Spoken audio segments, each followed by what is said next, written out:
E aí, pessoal do nono ano, tudo bem? Professor Marcelo.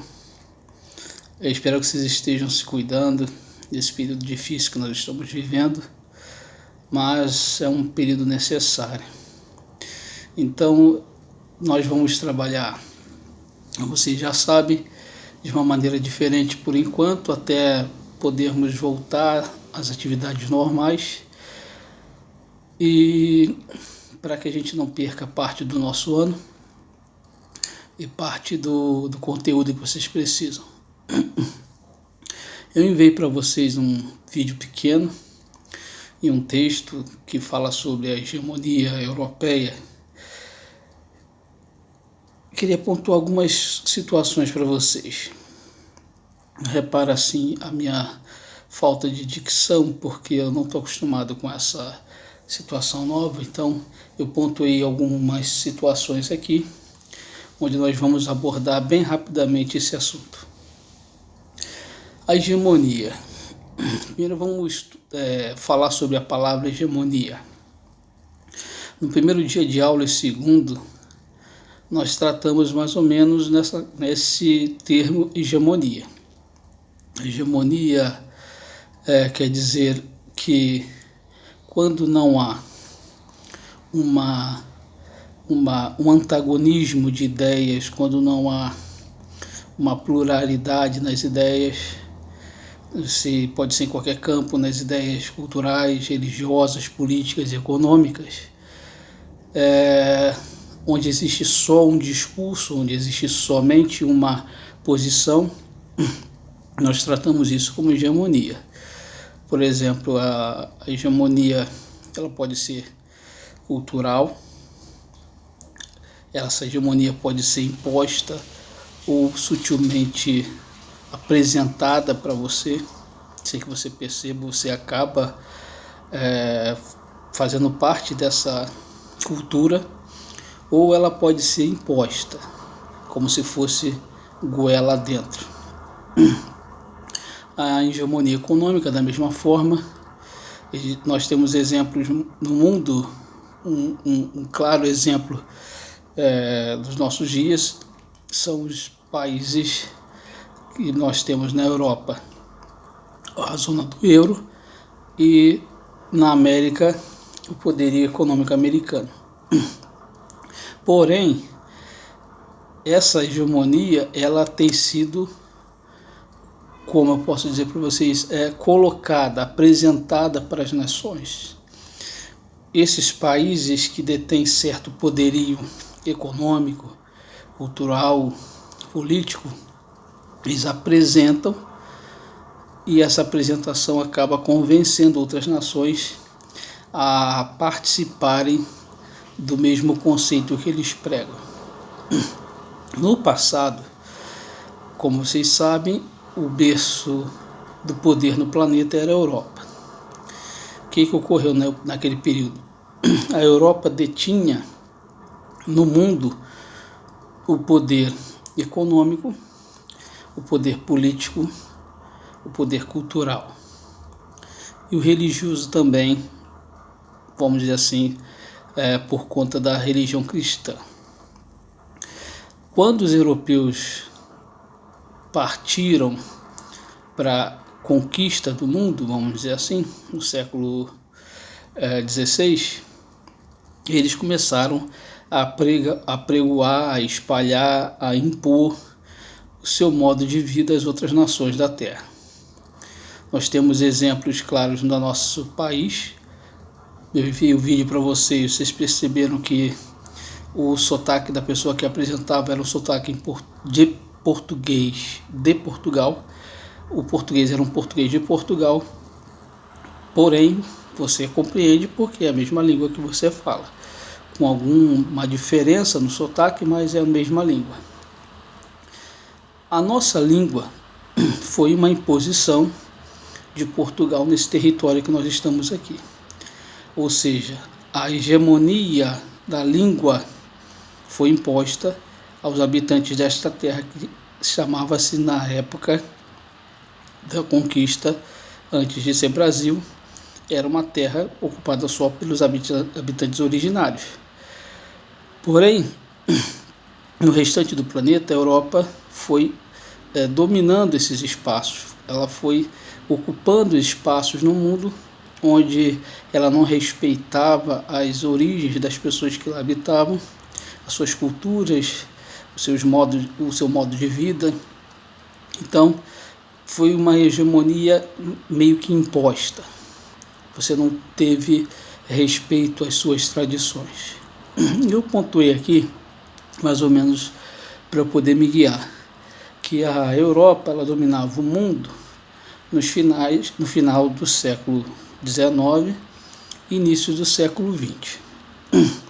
Isso é um fato, ainda mais por conta da Revolução Industrial. Se nós formos, sempre eu vou trazer o exemplo do Brasil. Se você reparar, até hoje nós temos vestígios de laços, de traços de cultura europeia. A nossa própria Constituição brasileira, as nossas leis são baseadas na cultura europeia, principalmente na francesa. Então ela dominava o mundo nesse período do século XIX até o século XX. De que maneira? Politicamente. O mundo era politicamente dominado pela Europa. Ela dominava parte da América, no caso América Central e do Sul, e controlava, no caso, boa parte da África e Ásia. Eu pergunto para você, o Brasil ele veio surgir como país bem depois dos países africanos e dos países asiáticos. Então vocês percebam que os povos que lá habitavam em África e Ásia, já existiam sociedades naqueles lugares. Então os europeus foram para esses lugares, esses continentes, e começaram a dominar e impor a sua cultura, a sua política, a sua economia, o seu modo de vida. Então, o primeiro ponto que eu quero destacar para vocês é o domínio político na África e na Ásia nesse período do século XIX até o início do século XX. O segundo ponto que eu quero destacar seria o domínio econômico. Esse domínio, quando você tem o poder econômico e financeiro, você acaba ficando dependente de quem detém esse poder. E no caso da época, a Europa detinha esse poder, ela detinha o poder econômico do planeta. Então todos os países dependiam financeiramente da Europa e economicamente da Europa. O Brasil é exemplo disso, porque as atividades comerciais, industriais, basicamente todas as principais atividades industriais e comerciais do mundo estavam na Europa. Então, quando você detém esse poder econômico, as nações que não têm esse poder acabam ficando escravas de um poder maior. Exemplo disso agora, o que a gente está vivendo, é a ausência de respiradores por conta da pandemia, a ausência de máscaras, equipamento de proteção individual para as pessoas que trabalham com a questão do Covid-19.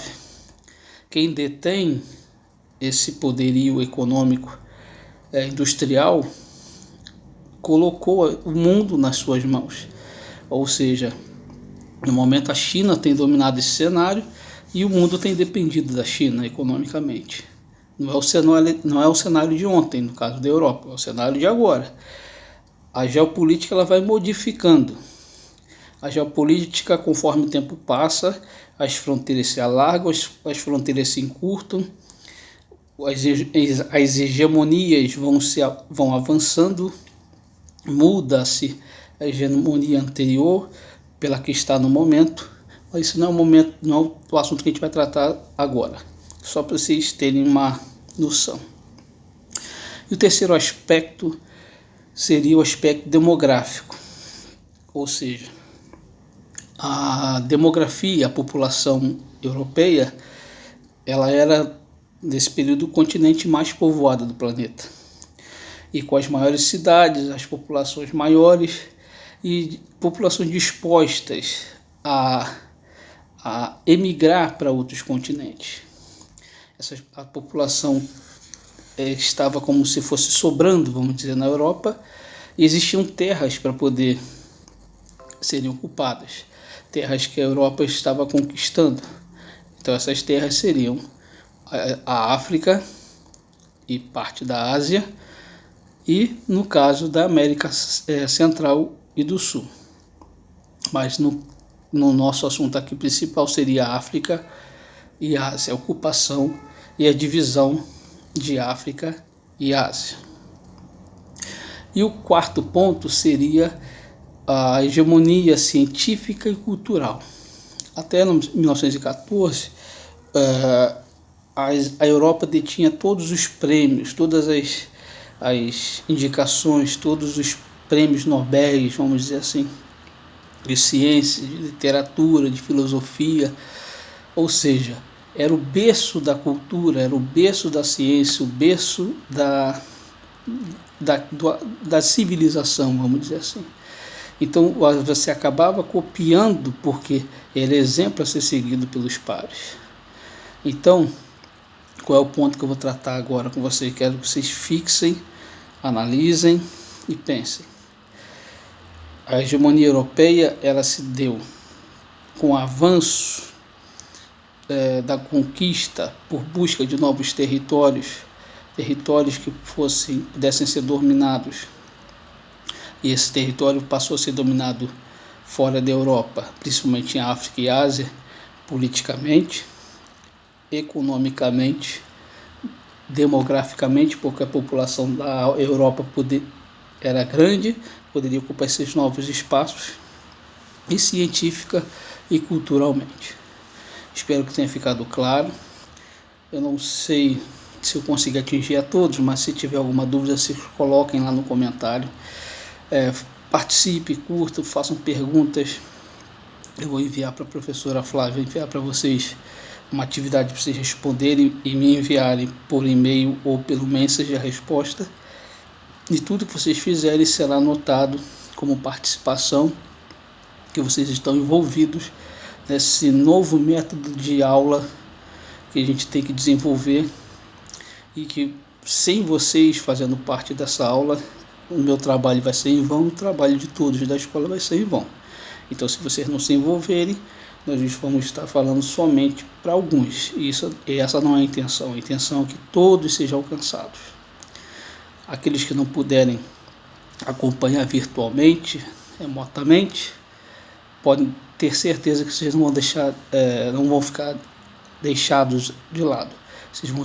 Vocês vão ser alcançados também. Me perdoa um pouco pela fala tá um pouco rouca, porque eu tenho um problema de refluxo e às vezes minha garganta fica um pouco irritada. Obrigado pela atenção. Espero que tenha ficado clara a aula, simples, bem objetiva, mas com sentido de ajudar vocês. Fiquem com Deus. Tchau, tchau.